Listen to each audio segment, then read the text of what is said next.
The Way of Shadows by Brent Chapter 3. Durzo Blent pulled himself on top of the small estate's wall and watched the guard pass.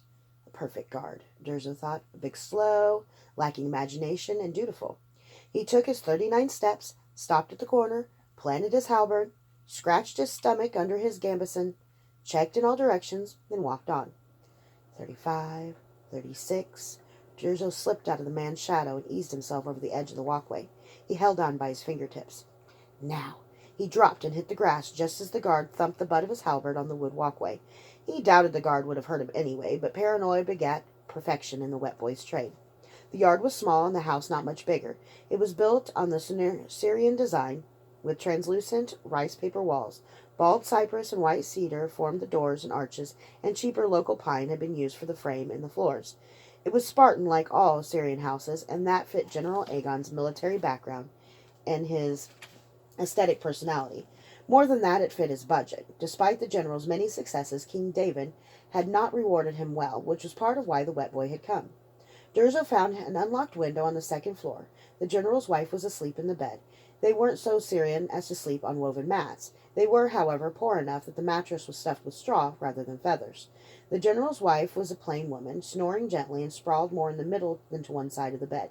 The covers on the side she was facing had been disturbed. The wet boy slid into the room, using his talent to soften the sound of his footsteps on the hardwood floor. Curious. A quick glance confirmed that the general hadn't just come from a nocturnal conjugal visit. They actually shared the room. Perhaps he was even poorer than people thought. Durzo's brow furrowed under his mask. It was a detail he didn't need to know. He drew the short poisoner's knife and walked toward the bed. She'd never feel a thing.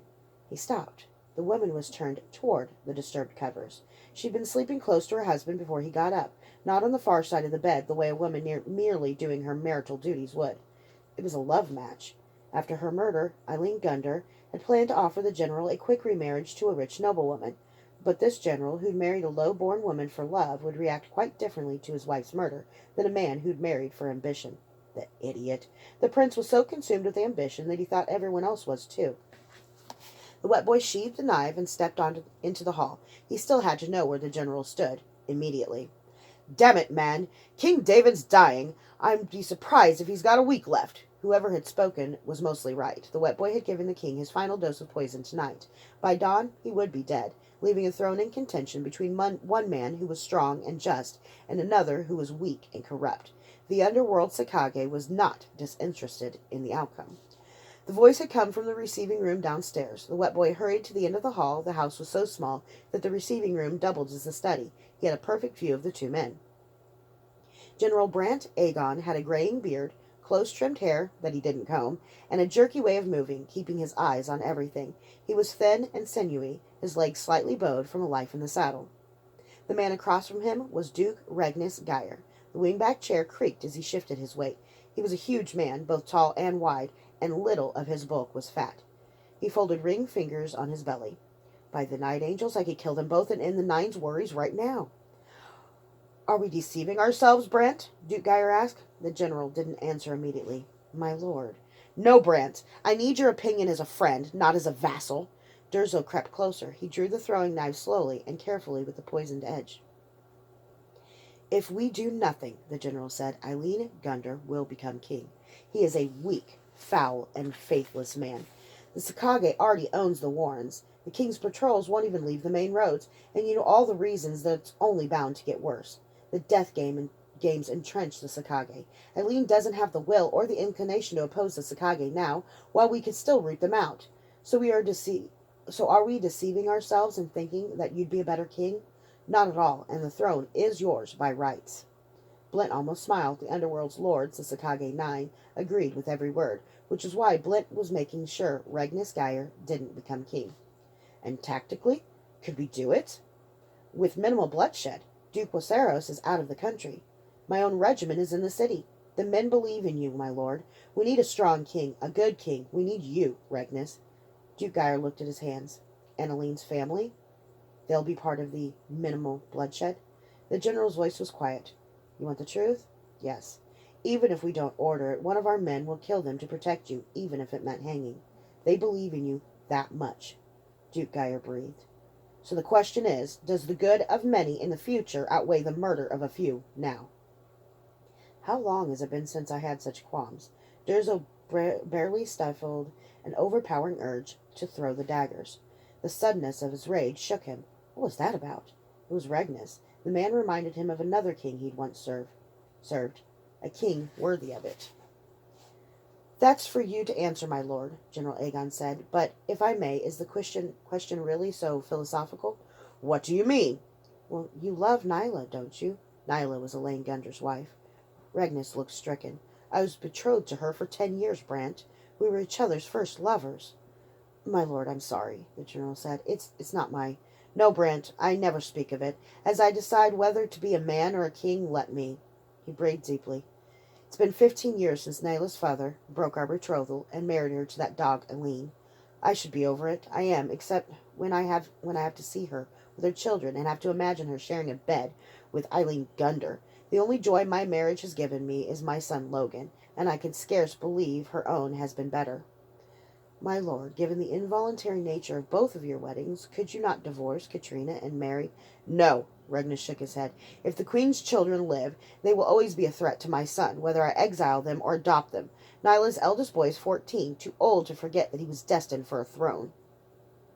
The right is on your side, my lord, and who knows but the answers unforeseen may arise to these problems once you sit on the throne. Regnus nodded unhappily, obviously knowing he held hundreds or thousands of lives in his hand, not knowing he held his own as well. If he plots rebellion, I'll kill him. I'll kill him now, I swear by the night angels. I serve only the Sakage now, and myself, always myself. May generations unborn forgive me, Regnus Geyer said, tears gleaming in his eyes, but I will not commit murder for what might be. Brant, I can't.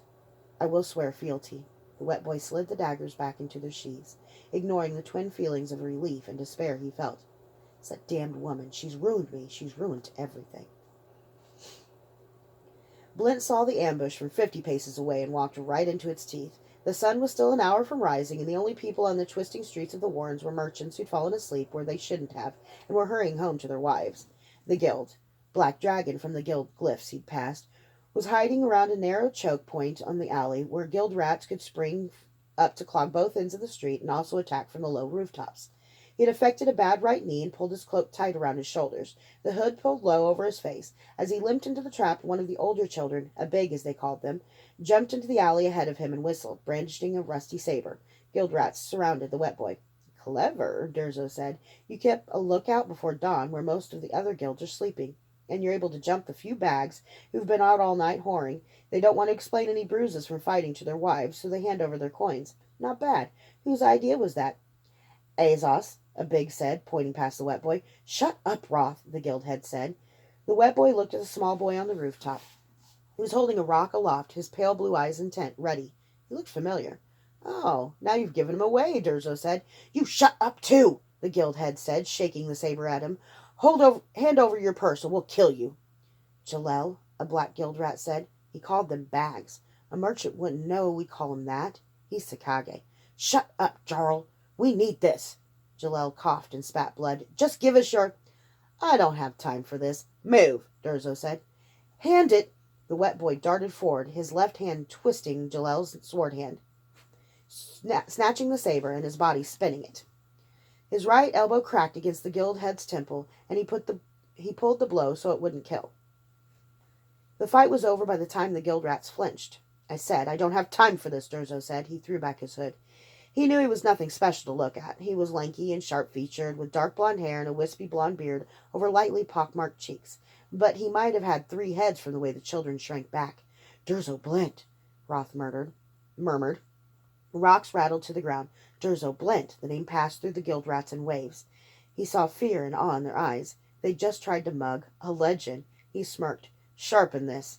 Only an amateur lets his blade rust. He threw the saber into the gutter, clotted with sewage. Then he walked through the mob. They scattered as if he might kill them all. Azoth watched him stride into the early morning mist, disappearing like so many other hopes into the sinkhole of the Warrens.